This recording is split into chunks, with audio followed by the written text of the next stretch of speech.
kind of a pain in the ass to film, but this is how you set the TPS on a 2.4, 2.5, and 3.0 liter Mercury 2-stroke. This is the EFI, of course.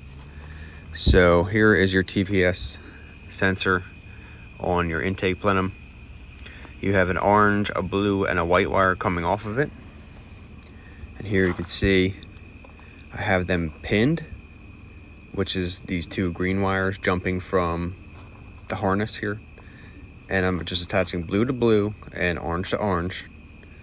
I have my negative on the blue, my positive on the orange, right? So you're just jumping, you put it, you put your green wires or whatever color wires you got. You just strip the ends and stuff them in, right? And go ahead and put your multimeter on volts DC.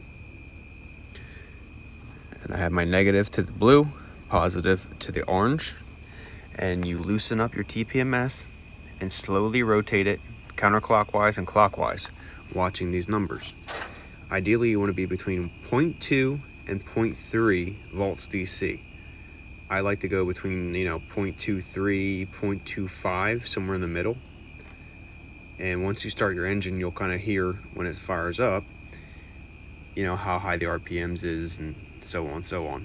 To do this, I'm going to let go of this nail. See, it drops down. To do this though, you have to disconnect your port side engine temp sensor. All right, then once you've disconnected this, you can go ahead and put your engine to the run position and go ahead and make your adjustments. And then I go ahead and plug this back in. Usually I plug the TPMS in first, and then I'll go ahead and plug in that temp sensor and go ahead and shut the engine down.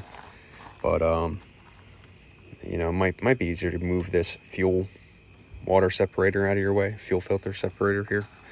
Move it out of your way so you can kind of get to that TPMS a little easier.